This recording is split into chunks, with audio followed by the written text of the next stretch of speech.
Assalamualaikum warahmatullahi wabarakatuh. Selamat jumpa lagi para pemirsa yang dirahmati Allah Subhanahu wa Ta'ala.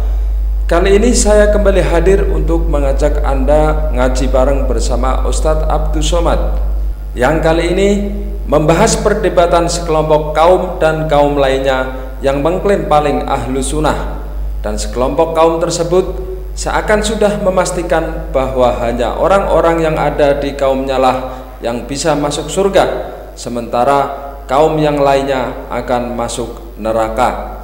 Mari kita langsung simak saja rangkuman video menarik dan menggelitik berikut ini. Sebuah rangkuman video perdebatan yang saya dapat dari pencarian di YouTube. Kenapa kita mewajibkan kepada kaum muslimin dan para dai untuk mengikuti manhaj salaf? Kenapa? Karena kita ingin masuk surga. Jawabannya, karena ingin masuk surga. Man qala la ilaha illallah Muhammadur Rasulullah dakhalal jannah.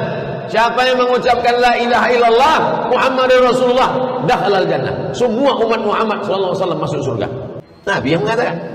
Nabi sudah menyebutkan bahwa akan terjadi perpecahan, dan umat ini terpecah menjadi 73 golongan, 72 masuk neraka, 1 yang masuk surga. Itu orang yang mengikuti aku dan para sahabat. Orang yang mengikuti Rasulullah dan sahabatnya, itu yang masuk surga. Nah, kita sekarang mengajak umat untuk mengikuti pemahaman salafus saleh, Al-Quran dan Sunnah fahmi salaf. Ada sekelompok orang mengaku aswaja asli, yang ini alusunnah yang asli.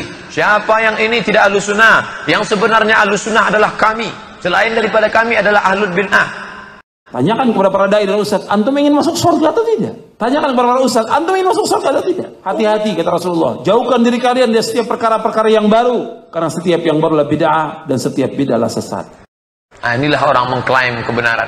Hanya saya yang ahlus sunnah, selain daripada saya ahlul bid'ah.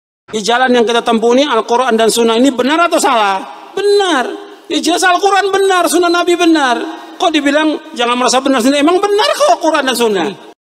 Tanya ke dia, memang ada di dunia orang yang merasa paling sesat sendiri?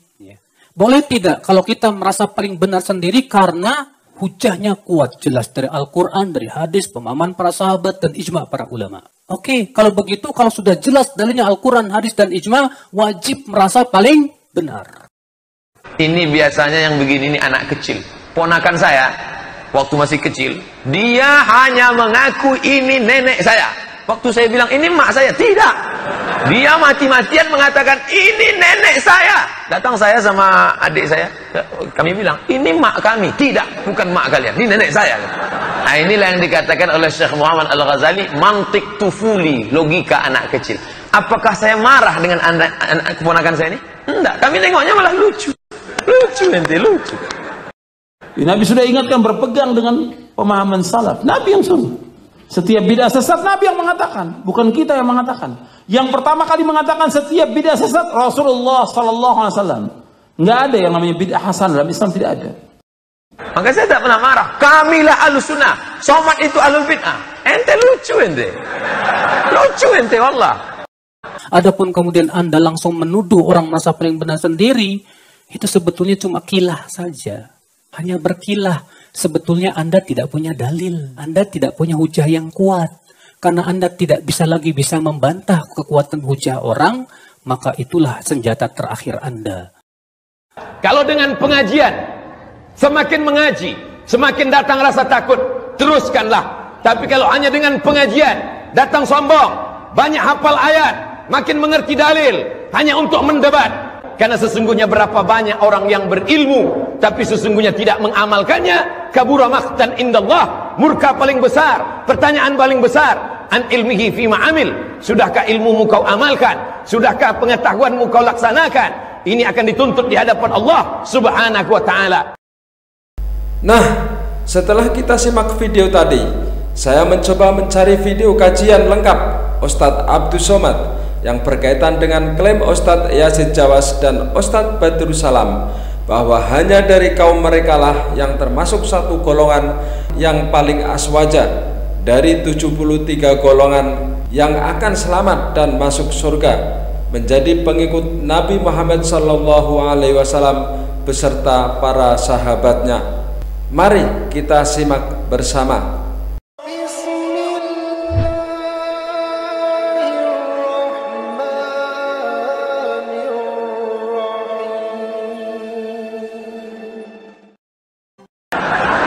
Ada sekelompok orang mengaku aswaja asli, yang ini alusunnah yang asli. Aswaja yang sebenarnya itu yang bagaimana Pak Ustaz? Ma'ana alaihi wa ashabi. Siapa yang mengikut aku dan sahabatku, maka itulah alusunnah. Siapa yang demo tidak alusunnah.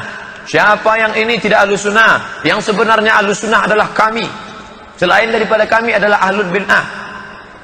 Ada orang membeli matahari.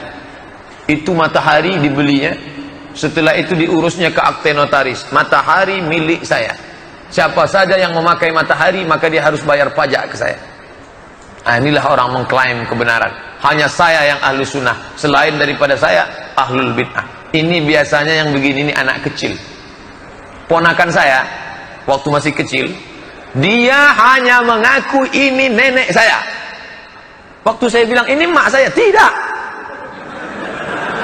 Dia mati-matian mengatakan, ini nenek saya.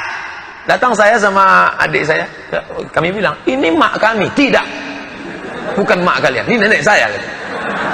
Nah, inilah yang dikatakan oleh Syekh Muhammad Al-Ghazali, mantik tufuli, logika anak kecil. Apakah saya marah dengan anak keponakan saya ini? Enggak, kami nengoknya malah lucu. Lucu ente, lucu. Maka saya tak pernah marah. Kamilah alusunnah, somat itu alul bid'ah. Ente lucu ente. Lucu ente, wallah. Apakah sahabat Nabi itu dengan kita, sahabat Nabi itu langsung masuk surga tak melewati neraka? Man qala la ilaha illallah Muhammadur Rasulullah dakhalal jannah. Siapa yang mengucapkan la ilaha illallah Muhammadur Rasulullah dakhalal jannah. Semua umat Muhammad sallallahu alaihi wasallam masuk surga. Nabi yang mengatakan. Datang sahabat bertanya, wa in zana wa in sarak, bagaimana kalau dia berzina? Bagaimana kalau dia mencuri? Kata Nabi, wa in zana wa in sarak, dia berzina, dia mencuri, tetap masuk surga. Pezina, pencuri, masuk surga. Cuman dia obok-obok dulu di neraka. Masuk dulu ke dalam neraka sampai gosong, sampai hitam. Lalu kemudian dia seperti biji tanaman yang diletakkan di tepi sungai, kena cahaya matahari, dari biji hitam itu keluarlah tunas yang hijau putih. Begitulah penghuni neraka tadi masuk ke dalam neraka hitam, lalu kemudian dikeluarkan di tepi sungai surga. Akhirnya dia masuk juga ke dalam surga, tertulis di tengkuknya mantan penghuni neraka. Makanya nanti kalau bapak ibu masuk surga, carilah yang tengkuknya ada tulisan itu. Pas tengok tunggu, kau yang dibilang Ustaz Samad masuk lu. Kata dia, kau lebih besar pula lagi tanda. Makanya kita berdoa 7 kali pagi, 7 kali malam. Allahumma ajirna minan nar, Allahumma ajirna minan nar, Allahumma ajirna minan nar, Allahumma ajirna minan nar, Allahumma ajirna minan nar, Allahumma ajirna minan nar, Allahumma ajirna minan nar. Rabbana atina fid dunya hasanah wa fil akhirati hasanah wa qina azabannar.